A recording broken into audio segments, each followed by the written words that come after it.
બધા ઠાકોરજી સાથે ના રખાય, ના.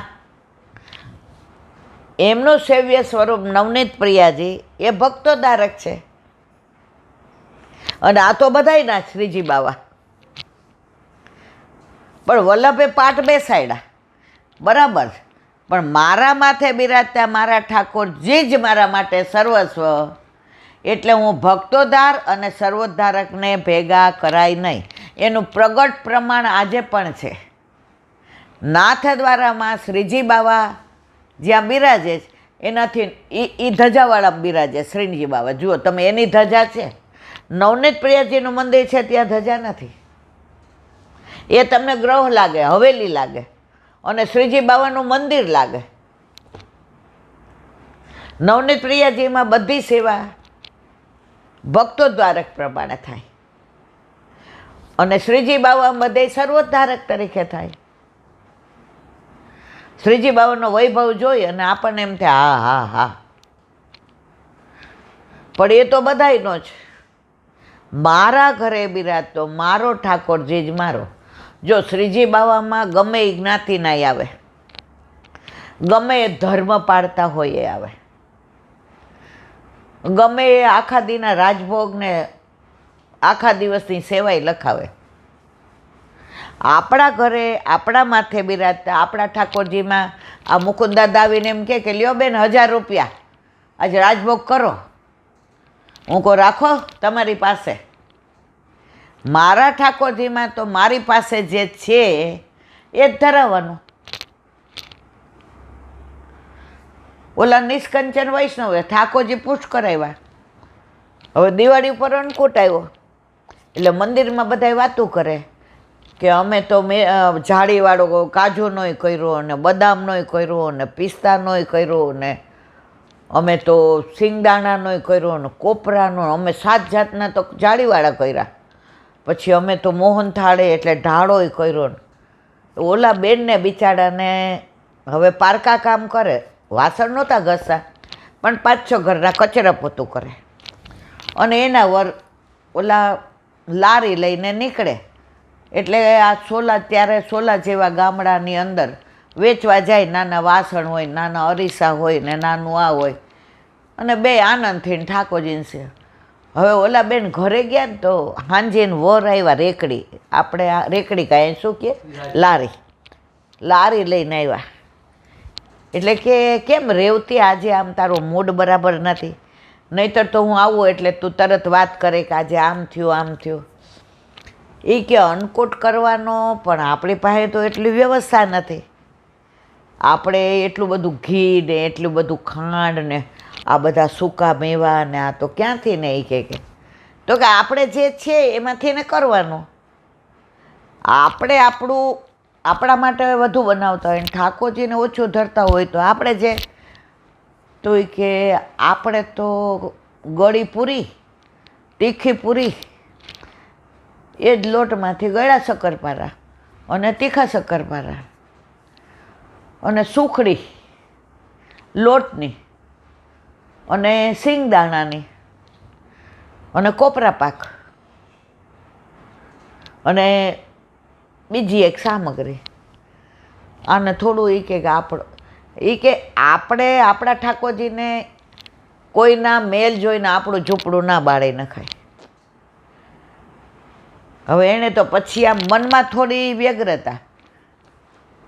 પછી ઓલા ભાઈએ કીધું કે હવે 5 દિવસ મારે લારી નથી કાઢવાની, કારણ કે હવે ગામમાં બધા વેકેશન એટલે ગયા હોય. હવે ધંધો 11થી તું જો ને અડધો થઈ ગયો છે. એટલે કે કાંઈ નહીં, તો કે મને થોડું આવલું મિસ્ત્રીનું કામ આવડે છે, તો કોઈને એવું હોય તો એ થોડું કરું તો દિવાળી ઉપર તારાય નવા કપડાં આવે ને મારાય નવા કપડાં આવે. એ કે તો આ બેને જ્યાં કચરા પોતું કરવા જતા હતા 5-7 જગ્યાએ ત્યાં વાત કરી કે કોઈને આવું કાંઈ હોય તો. એ કે બહુ સારું કર્યું. 900 રૂપિયા આવ્યા. કેટલા? 900. એટલે ઓલા ભાઈ આવીને કીધું કે તું બહુ વ્યર્થ આમ ઓલી કરતી હતી ને, આમાંથી સૂકો મેવો લઈ આવ, જા ઘી લઈ આવ, અને ઠાકોરજીને તાર જે કરવું હોય કર. અને ઠાકોરજીને થોડું થોડું બધું ધરાવ્યું. હવે 5-6 વૈષ્ણવ આવ્યા એના ઘરે. એ જતા હતા વ્રજમાં ભાઈ બીજનાવા, હતા બ્રહ્મ સંબંધી, પણ ઘરે ઠાકોરજી નહોતા એટલે મર્યાદાની જેમ કે ભાઈ બીજ નાવાની. આપણામાં તો જો યમુના પાન, ગંગા સ્નાન અને નર્મદા દર્શન, એટલે બધાએ પ્રસાદ લીધો. બધાય કે રેવતી આટલું બધું ધરાવ્યું છે, જેમાં જેવો ભાવ પીરસે ને એવો એને સ્વાદ આવે. અને એટલા 5 વૈષ્ણવે પ્રસાદ લીધો. પછી થોડા જ્યાં બધે કામ કરતા હતા એ બધાને કીધું તું કણકો લેવા આવજો. તો આટલી સામગ્રી હતી, એમાં 31 વૈષ્ણવે પ્રસાદ લીધો. કેટલા? 31. અને તોય 2 ધરાઈને પછી કીધું, જો રેવતી તારા મનમાં મનોરથ હતો ને કે મારા ઠાકોરજીને જો 5 દી લારી બંધ કરી, આ બધું થોડું ઘણું કર્યું, તો પ્રભુએ વ્યવસ્થા કરીને હવે એની મારે જે પરાકાષ્ઠા છે કેવી છે. તો ઓલા જે 5-7 ઘરે કામ કરવા ગયા હતા એટલું સરસ કર્યું. તો એક શેઠિયાએ કીધું, એ કે રેવતીબેન તમારા વરને ફર્નિચરનું કાંઈ કરવું હોય ને તો હું ભાગમાં કરવા તૈયાર છું. એ કે સાહેબ એ અમારી પાસે એટલા બધા પૈસા નથી, અમે તો એક રૂમમાં ભાડે રહીએ છીએ. આ 5-7 ઘરનું હું કચરા પોતું કરું ને એ કે આવી લારી કાઢે છે, એટલે અમારી પાસે એ કે તમારા મિસ્ટરને બોલાવજો ને તમને ખબર ન પડે. એ કે નોકરીએ રાખજો તમારા ફર્નિચરમાં. એ કે તો એ નોકરીએ રહે ને તો હવે એમને એ કે આ થાકી જાય છે, ઓલી લારી હાલીને લઈ જવાની બધું કરવાનું. એટલે ઓલાને બોલાવ્યા. એ કે તમને કાર્વિંગનું કામ આવડે છે? એ કે હા. એ કે હા. તો તમે કેમ નથી કરતા? એ કે અમારે કોઈ એવી ઓળખાય નહીં, અમે ગામડેથી 2 વર્ષથી આવ્યા છીએ કે, અને મારી પાસે કાંઈ પૈસા નથી. આ લારીનું હું મહિને ભાડું ચૂકવું છું, એટલે કમાવું એમાંથી જ પાછું મારે લારીનું ભાડું દેવું પડે છે. એ કે આપણે શોરૂમ કરીએ 2 ભાગમાં 50-50%. એ કે સાહેબ માફ કરજો, હું તો ભાડે રહું છું, મારે ગામડે એવી જમીન નથી કે હું વેચીને, મારે તમારો રૂપિયો નથી જોઈતો. તમે વર્કિંગ પાર્ટનર અને હું ખાલી સાંજે આંટો મારવા આવીશ. આજે પ્રભુ એવી કૃપા કરી કે એના ઘરે ગાડી છે. તો આ ચિંતા આપણી કોણ કરે છે? હે? પછી આપણે આપણી ચિંતા કરવાની જરૂર છે? આ તો ઘણું બધું લોકો આમ આવે અહીંયા એટલે કહે, પણ આજે હવે એ બધી વાતને વિરામ આપીએ. પણ આજે છે બેંગન દસમી, રીંગણ દસમી. આજે સંભળાય છે? હું આમ નહીં જોઉં, મને આમ જોવાતું નથી ને, એટલે રીંગણ દસમી. જુઓ, પુષ્ટિ માર્ગમાં અઠવાડિયાના 7 દિવસ, પણ ઉત્સવ 8.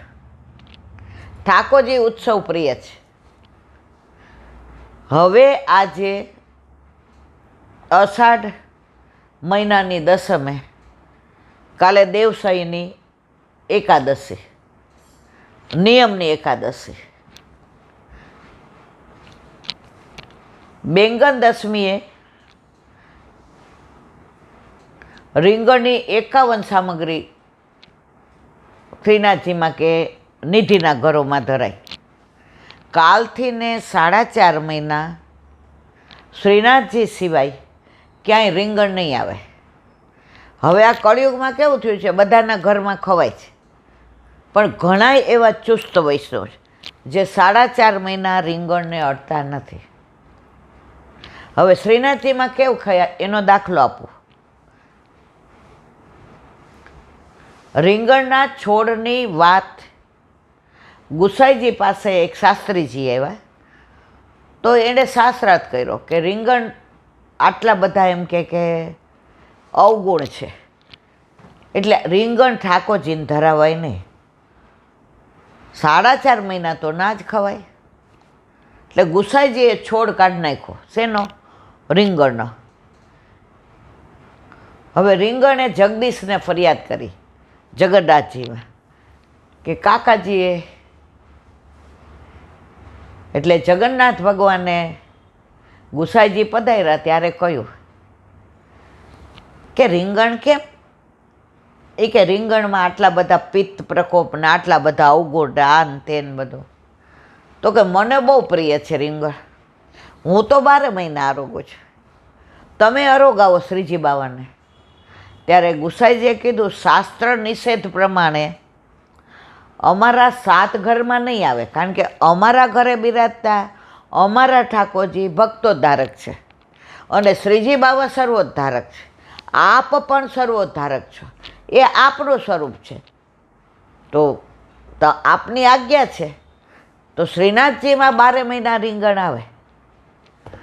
તમે ગમે ત્યારે નાથદ્વારામાં જાઓ ને રાજભોગ કરાવો ને, આટલી મોટી રોટલી 2 પડી અને રીંગણનું શાક તો હોય ને હોય જ.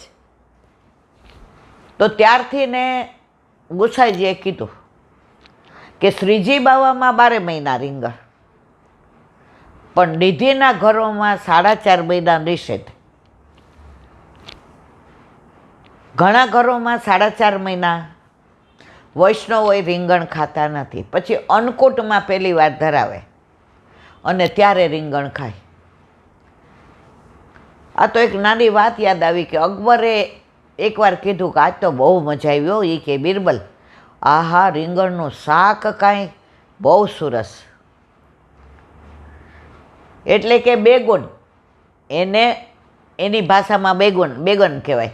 એ કે આમાં 2 ગણા ગુણ છે એટલે તમને મજા જ આવે ને. હવે 4 દી પછી પાછું એણે રીંગણનું શાક ખાધું તો આવીને કે હે આવા રીંગણ હોય? આજે મને કેટલું પિત્ત થયું અને કેટલી તકલીફ થઈ, આ રીંગણ તો આવા. એટલે બિરબલ કે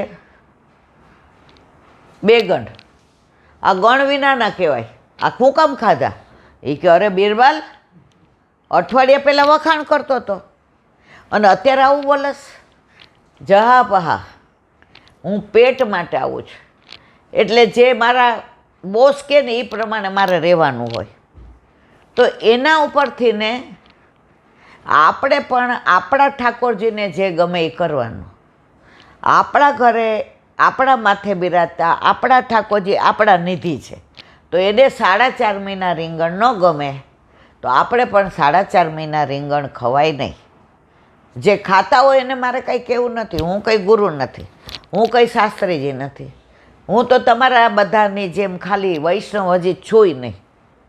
કંઠી પહેરીને ઘરે ઠાકોરજી બિરાજે એટલે મને બધા વૈષ્ણવ કહે છે, પણ મારામાં કેટલા અવગુણ છે ઓલા રીંગણની જેમ, એ હું ને મારા ઠાકોરજી જાણીએ છીએ. હવે રીંગણ ગુસાઈજીનો એક ખવાસ હતો. હવે એટલો બધો એનો વિશ્વાસ કે ગુસાઈજીનું કાંઈ પણ ભેટ આવે, હીરા મોતી માણેક સોના ચાંદી, એ આખી પેટી ગોલકની અંદર પધરાવે. હવે એકવાર એવું બન્યું, ગુસાઈજીનો પ્રાગટ્યોત્સવ. હવે કેટલી ભેટ સોગાદ આવે, તો બધું આને લઈને આખી ભેરાઈ ગઈ, હવે ઉચકાય નહીં. હવે એક વૈષ્ણવ એને કીધું હતું કે તમે અમારા ઘરે પ્રસાદ લેવા આવજો. ત્યાં પ્રસાદ લેવા ગયા. એકચ્યુઅલ 4.5 મહિના રીંગણ ખવાય નહીં. ઓલા વૈષ્ણવે કે અમે તો શ્રીજી બાવાના ભાવથી ધરાવીએ છીએ, એટલું સરસ રીંગણનું શાક પીરસ્યું પાતરમાં. આને એટલું ભાવ્યું, બીજી વાર ધરો, ત્રીજી વાર ધરો, ચોથી વાર ધર્યું. બીજું બધું ખાવાના બદલે રીંગણનું શાક દાબીને ખાધું. હવે આવ્યા અહીંયા, ક્યાં? ગુસાઈજીને ત્યાં. ગુસાઈજી બપોરે વિશ્રામમાં હતા. મનમાં વિચાર આવ્યો કે આ એક ગોલક લઈ જાઉં ને, મારી હાથ પેઢીને કાંઈ કરવું ન પડે.